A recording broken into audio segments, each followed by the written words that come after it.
KD classes की ओर से आप सबको बहुत बहुत बधाई एवं हार्दिक शुभकामनाएं। खास करके उन बच्चों को इन्होंने प्रदेश स्तर पर इस तरीके का नाम रोशन किया है कि एक बार कहने में और सुनने में दोनों में अजीब लगता है। आपको शायद अंदाजा नहीं है कि आप लोगों ने जो मतलब स्थान अचीव किया है उसके लिए आपको जितना कहा जाए, जितनी बधाई दी जाए उतना कम है। देखिए, बच्चों से बार बार इस बारे में पूछा जा रहा है कि कुछ कमियों को आप गिनाओ, कुछ चीजों को आप ऐसा बताओ कि सुधार किया जाए। कौन पूछता है, आप बताओ। मैं आपसे पूछता हूं कि कौन पूछता है ऐसा कि कुछ ऐसी कमियों को आप बताओ जहां पर हमको सुधरने और सुधार करने की आवश्यकता है। कोई पूछता है? ध्यान दो बेटा, इधर मेरी बात सुनो, मैं आता हूं भी उसी टॉपिक पर। कोई ऐसा पूछता है? कोई नहीं पूछता। पूछता वो व्यक्ति है जिसको और अच्छा करने की उसके मन में एक इच्छा होती है और अच्छा करने की एक सोच होती है, वो व्यक्ति पूछता है। वरना तमाम सारे लोग ऐसे होंगे, जैसे बच्चों ने कहा कि हमने बहुत कोचिंग पढ़ ली होगी, अभी बड़ी छोटी सी उम्र है, आप दो ये कोचिंग देखे होंगे, लेकिन अभी तक इस क्षेत्र में लगभग 15 से 17 साल में गुजार चुका हूं। जो सर आपके सामने खड़े हैं, मैं एक सामान्य सा परिचय देना चाहता हूं कि कभी मैं इनको पढ़ाया हूं। अब आप समझ सकते हो, आप पूछ लीजिएगा कि मैं हिंदी इंटर कॉलेज कोरही में पढ़ाता हूं, कभी मैंने इनको पढ़ाया है, और उस समय जो आपकी स्थिति है, आप पूछ लीजिएगा हमारे जाने के बाद कि ये कंडीशन आपके सर की हुआ करती थी। और आपको पता होगा, बीएचयू के बारे में पूछ लीजिएगा, इलाहाबाद यूनिवर्सिटी के बारे में पूछ लीजिएगा। आज हमारे सामने बैठ करके जैसे बातें करते हैं, मैं कभी कभी इन चीजों को सोचता हूं और कहता हूं। हमको ये चीज नहीं है कि आज आप 96 लाए हो, कोई 98 लाया है या 97 लाया, वो अलग चीजें है बेटा। इस चीज के लिए तो तुम निकले ही हो। अगर तन मन से आपने इसको स्वीकार कर ही लिया है तो वो चीज बहुत बड़ी चीज नहीं होती है, आप इसको बड़े आसानी से कर सकते हो। खास करके अब इस मुकाम को पाने के बाद आयुष पाल और एक दूसरे नंबर पर कौन सा लड़का है, लोग खड़े हो जाओ 1 मिनट के लिए। आयुष पाल और योगेश, खास करके बेटा देखिए, कभी इन चीजों को आप अपने माइंड में मत रखिएगा। हम ऐसा नहीं कह रहे हैं कि होना चाहिए, गर्व होना चाहिए, लेकिन उसमें आपकी कहीं ना कहीं कोई निरंतरता जो आपकी बनी हुई है वो बाधित ना हो। पूरी अपनी पढ़ाई में आप 2 साल, ये जो 2 साल आने वाला है, बहुत सारे लोग मिलेंगे और बहुत लोग लुभावने प्रस्ताव आएंगे जहां आपको हो सकता है कि ऐसे पथ से हट करके कहीं दूसरी जगह जाना पड़े। उस समय आपको गाइडेंस की आवश्यकता होती है और सर वगैरह आपके सामने खड़े हैं, ठीक है ना। बढ़िया लग करके करिए और अच्छा करिए। अब असला जो आपको दिखाना है, सही तरीका आपको जो अपनाना है, जो सही तरीके से आपको लोगों के बीच में प्रदर्शित करना हुआ, आपका इंटर होगा। बस उस पर जुड़ जाइए और जितनी बातें कही जाए उतना कम होगा आपके लिए। और इन्हीं तमाम सारी बातों के साथ मैं अपनी वाणी को विराम देता हूं। लेकिन एक बात और, बढ़ जाइए आप लोग, बढ़ो। जो बच्चे थोड़ा सा कम लाए हैं वो और अधिक करने की कोशिश करें। उनके अंदर कोई ऐसा नहीं है कि यही 2 बच्चे लाए हैं। इस कोचिंग को आप इतना स्टेब्लिश कर सकते हो कि लोग, आप समझिए कि इसको सर ऊपर करके अभी देखते हैं ना, तो एकदम और ऊपर करना पड़ेगा। वो मुकाम आप लोगों के माध्यम से ही मिल सकता है। जगह नहीं मिलेगी, ये सर यहीं खड़े होकर के मना कर देंगे हमारे पास जगह नहीं है आने वाले कुछ दिन में। मैं इस बात को बहुत मतलब श्योर होकर के कह रहा हूं, मैं जो देख रहा हूं एकदम सत्य देख रहा हूं। आने वाले 2 से 3 साल में आपको अप्रैल से लेकर के लास्ट मई, आप समझ लीजिए कि यहाँ पर सीट नहीं मिलेगी।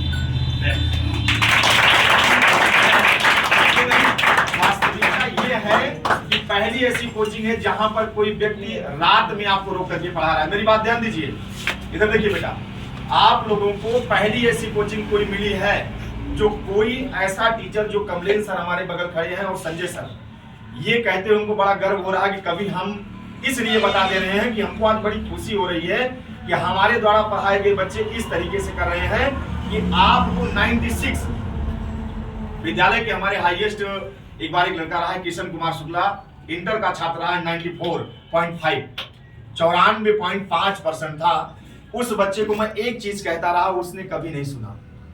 मुझे ऐसा लग जाता है थोड़ा सा, कारण क्या है, मैं कोई अंतर्यामी नहीं हूं ना, मुझे कोई ऐसी चीजें दिखाई पड़ जाती हैं, लेकिन इतना है कि थोड़ा सा अनुभव इस क्षेत्र में होने के मतलब कारण ऐसी चीजें समझ में आ जाती है। मैं किशन को बार बार इस चीज को समझाता रहा कि बेटे हिंदी देख लो। अरे सर हिंदी क्या, उसने कहा नहीं सर हिंदी क्या, मतलब जैसे हिंदी का नाम आए वो सब तुरंत इतना हमको बोल दे, नहीं सर हिंदी नहीं, अरे बस मेरा तो एकदम कंप्लीट है, हिंदी से कोई बड़ा मायने नहीं है, उसको सर मैं कर लूंगा।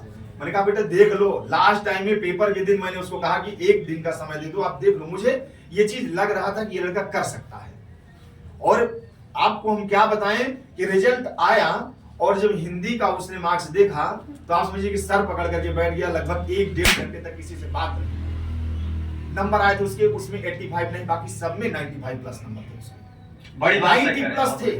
85 मतलब मैं नहीं कह रहा हूँ बेटे, ये नहीं कह रहा हूँ कि हिंदी, मतलब जिन सब्जेक्ट को आप छोड़ते हो, जैसे छोटी छोटी कमियां आप करते हो, जैसे सर के माध्यम से बहुत बेटर तरीके से आपको मैथ और विज्ञान के बारे में जानकारी दी जा रही है।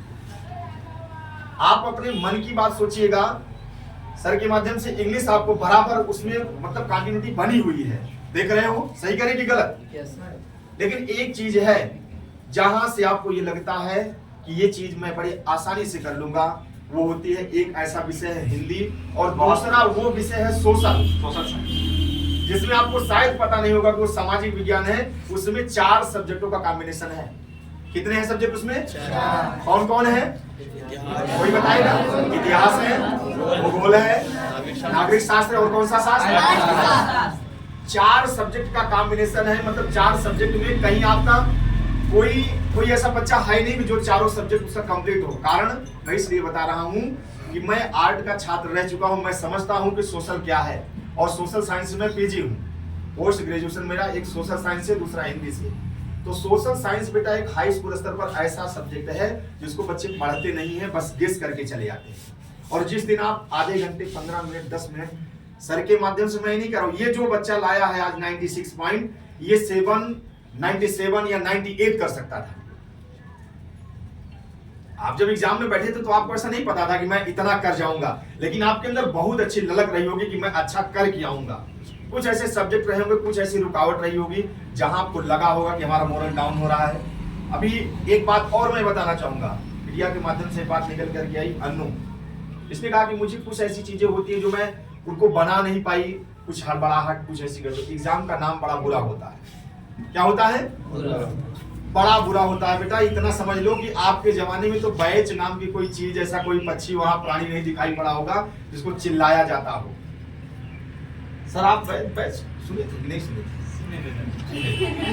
आप समझिए जैसे गांव में आग लगती है ना, लगती है, देखे वो, भगवान करे कभी कोई ऐसा ना हो कि देखने को मिले, बड़ी मतलब रेयर चीज है। आप समझिए कि पूरा विद्यालय एक साथ चिल्लाता था। करते क्या थे उसमें? सारे बच्चे गलत कार्यों में संलिप्त थे, कुछ ना कुछ किसी न किसी के पास होता था, उनको बचाने के चक्कर में कोई ना कोई रिस्ट्रिकेट हो जाता। अब वो चीज खत्म है। अब आपके सामने बैच ऑल टाइम बैठा है, मॉनिटरिंग होती रहती है। तो हम कहते हैं कि आप और अच्छा कर सकते हो, लेकिन एक चीज अपने मन में बना के जाओ कि मैं एग्जाम देने जा रहा हूं, मुझे फुल कॉन्फिडेंस है, अगर मैं संजय सर और कमलेश सर के साथ बना हुआ हूं पूरे साल, तो मैं उन चीजों को बड़ी आसानी से करके आऊंगा। यार बच्चा वो नहीं परेशान होता है, उसको 1 मिनट देख लिया करो।